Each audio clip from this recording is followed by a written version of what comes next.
朋友们，在当下的时空节点呢，世界的形势瞬息万变，各种来自未来的不确定、社会的变动、生活的压力、人际交往等等因素，很容易就会让我们陷入迷茫，不知所措。那么，我们该如何面对这些外在的挑战呢？这个视频呢，我就从世间法的角度出发，和大家分享一个顶级的心法。首先，问一个大家都很熟悉的问题：什么是菩萨？什么又是菩萨为因，凡夫为果？抛除一切不切实际的玄想，所谓菩萨呢，就是觉悟的人。这样的人呢，对事情有一种预见能力。那这个预见到达什么程度呢？所谓预见，就是对当前的境遇能够看清楚。这种预见不是先人一个时代、一年、一天，甚至不是先人一秒。真正的预见是先人一步，并且总是先人一步。需要注意的是，这种先人一步呢，不是不管不顾的先人一步而为。所谓的先人一步呢，就是看清当前境遇的势头，在这种事出现时，就明白这种事在力道用完之前，是不会留有余地的。只要我们能够提前错开其发力方向，那么在事转向之前，我们就能够先发制人。这就好比两个习武之人过招，在高手看来，想要击败对方就要研究对方的招式。但是注意，这种研究并非建立在空想的基础上。事实上，当一个人站在那里还没有出招时，由于他还留有余力来变通，所以他在事实上是没有什么明确的破绽的。而一旦他开始出招，破绽也就随之出现了。所谓研究他的招式，就是研究这个他出招后的破绽。这个破绽是什么？这个破绽就是他招式的力所不能到达的地方。而研究这个破绽是有前提的，而这个前提就是知机。换句话讲，我们首先要摒弃对于结果的恐惧，进而才能够看清对手的起手动作。然后，当我们能够看清这一起手动作，我们才能针对这个起手动作做出反应。也就是说，我们的一切研究都建立在我们看清对方什么时候出手的前提下。如果我们失去了对于这一起手的觉察，这就叫做不能知机，而这就是无法预见的因。需要注意的是，我们的心是一心而不是二心。如果我们把心用在躲避招式所造成的结果上，进而失去对招式起手的觉察，那么我们就会一步慢，步步慢。因为没有人能够分心他顾，所以看清楚事的起手，这是一切修行的重中之重。因为唯有看清，我们才能谈得上研究破绽，我们才能先一步尝试规避这种事的打击范围。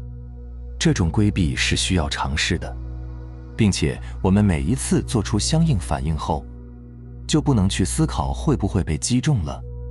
换句话讲，对预见的修行是不能问结果的。落子后即便可能没有逃出打击范围，那也要马上去观察对手下一步的起手动作，否则只要稍有犹豫就必将落败。为什么这样讲？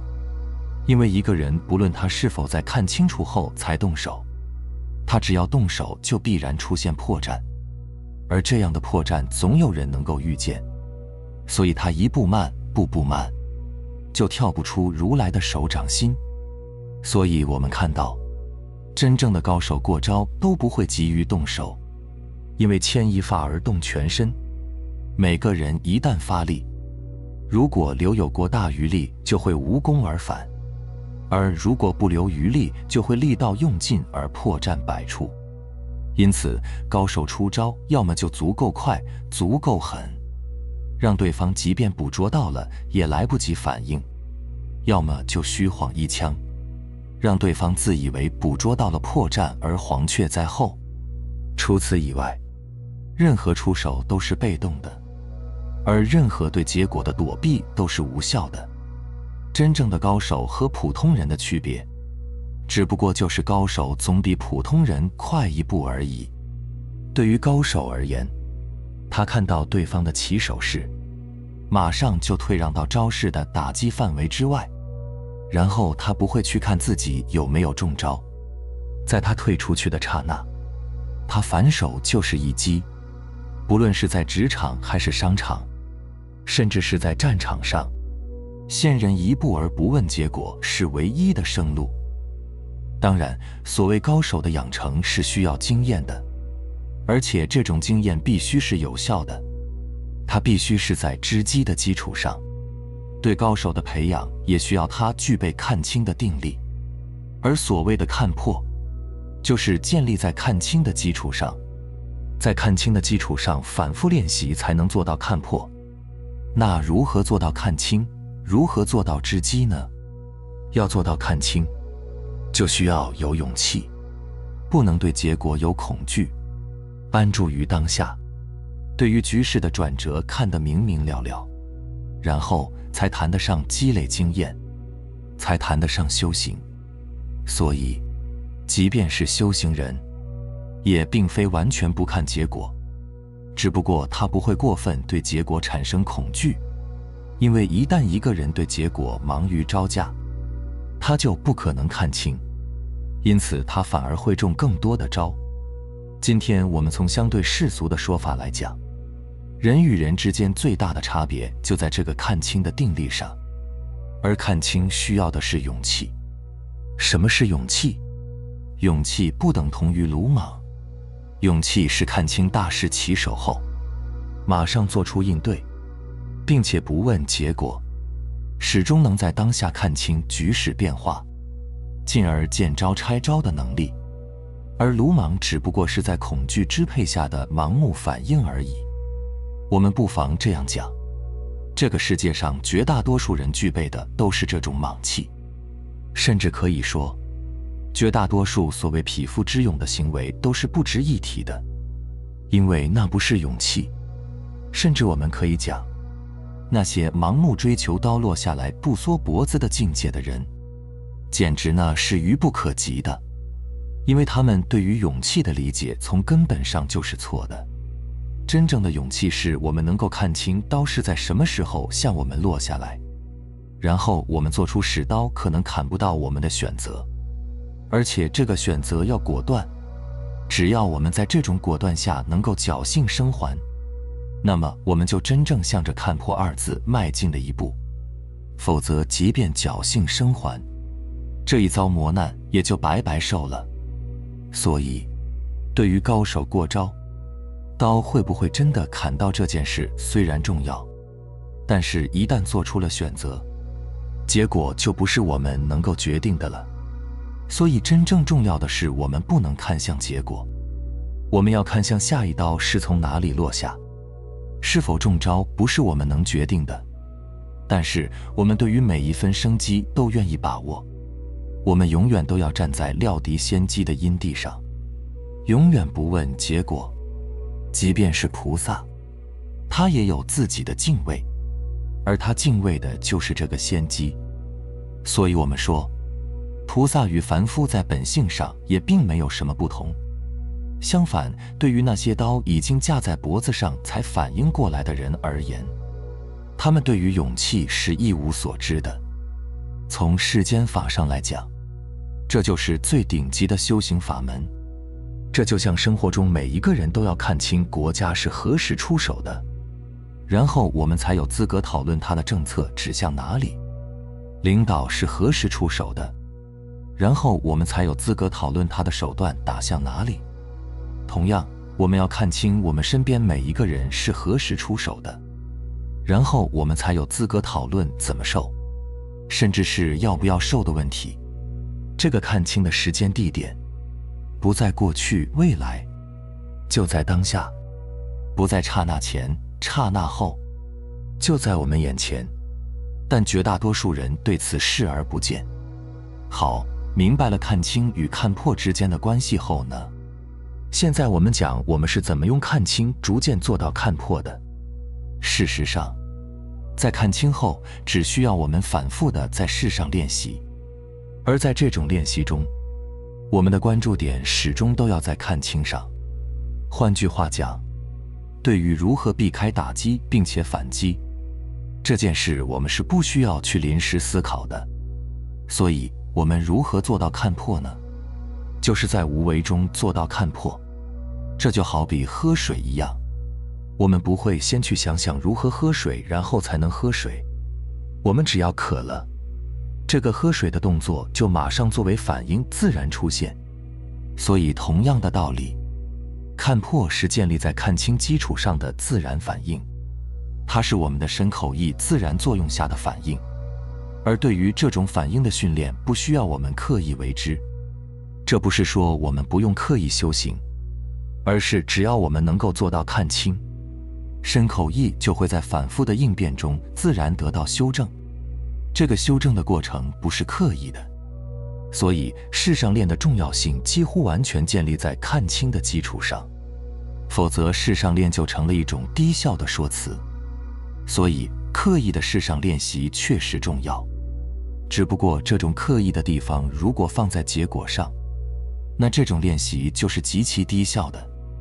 因此，所谓无为不是什么也不做，无为是尽人事而听天命。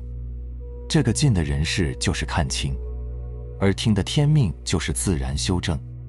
当然，这个自然修正是需要过程的，往往修行到一定程度，突然就看破了，这是一个水到渠成的事情。佛家有句话叫六七因上转，五八果上缘。如果我们的关注点不在六七上，而是跑去五八上了，那不论是什么形式，都是在作恶。这个执着于五八在现实中具体表现呢，大概就是对结果的执着妄想，它们都是建立在对果行有不得的恐惧之上，所以反而用错了功夫。我们该去做的是去看清，而不是跑去思考结果。看清后，身口意没有不能自然修正的。就像一个人的手被开水烫到后，不会先想一想，然后才决定要不要缩回来。所以，所谓的无为法，不是说对外境没有任何反应，而是在讲对于一切自然反应，我们都不去过度思考，通过尽量看清来让它得到最自然、最淳朴的修正，而这才是善用其心的力量。所以，很多人的问题其实往往在于他对于心的知见是错误的，他看不到心在哪里。但其实，只要我们做到看清，不去急忙思考一个结果，那个自然帮助我们修正身口意的就是心。这就是因无所住而生其心。换句话讲，不执着结果而去看清眼前的转机，这就是生活与修行的不二法门。生活和修行不是做数学题，哪怕一道题有人算得再快，它也不过就像一台机器，只要在结果出来前我们更改了题目，那么这种虚假的快就会原形毕露。这就好像有些人为了未来50年做了一个规划，结果还没过1年，他的这个规划就因为现实的变化而不得不做出调整。现实就是如此，我们的每一个行为本身就会作为变数。生活就像是设一个火把，我们通过训练，就能够对现实生活中的种种情景做出及时的反应。好，说了这么多，我们在生活中该如何实操呢？首先，在生活中，我们通过看清来做到看破的对象呢，不应该以身边的某个人为主。要记住，越大的船转向也就越慢。所以，即便那些大的系统或整体永远都比个人更能表现出高超的预见能力，但是只要个人通过修行训练出了足够强大的预见能力，那么他就必然能够具备比系统更强大的生存能力。所以，一个系统的体量越大，它在出招时收力也就越慢，它出招时的破绽也就越多。这个时候，我们就首先应当看清那些我们认知中最大的系统的起手动作。为什么这样讲？因为看清一个系统的棋手，要比看清一个人的棋手更容易。势大必然意味着力沉，这就是对看清能力不足的人而言最好的修炼地。其次，偶尔看不清个体出招的棋手不一定致命，但是如果对于系统的棋手不能看清，由于系统的势大力沉，这就有可能是致命的。而我们修行所要看清的最大的系统，就是直接给我们带来根本生死的宇宙。在这个层面上，一切事情都要让步，我们什么都可以看不清，但是对于天发杀机这件事，我们时刻都要做到看清。有一个显而易见的事实，从头到尾呢，宇宙就对我们出了一招。这一招呢，动作非常慢，它对准的地方呢，看上去在我们人生路的尽头，也就是死亡。而这一点我们许多人已经看不清了，许多人已经开始恐惧这样的招式所能带来的结果，进而开始莽气冲天，要么在惶惶不可终日下空谈什么及时行乐，要么呢在某些时刻突然恍然大悟，然后跑去进行3分钟热度的奋发图强，就好像这种对结果的恐惧有用一样。说完宇宙发出的这一招天发杀机，我们再来谈谈地发杀机，也就是国土的出招。大到国家机器，小到公司机构，随着体量的减小，它的灵动程度就越高，所能发出的招式也就越多，而无效的招式也同样增多。所以我们应当首先看清国家的棋手，然后看清公司的棋手，再看清家庭的棋手。因为随着体量减小，我们要做到看清就越难，但是越小的攻击反而越不致命。对每一个人出招的预见可比对大势的预见要难多了，并且这种对于个体的预见呢，于我们而言往往是无足轻重的。这只不过是一个事实，因为只要看破大环境的招式，小环境自然就能做出使其相对稳定的应对。所以对于修行，天人合一是无比重要的。我们在看清天的棋手后，才有可能做好人事，天命才能有助于我们的修行。明白了吗？好了，非常感谢你能看到这里，希望能对你有所触动和启发。我们下期再见。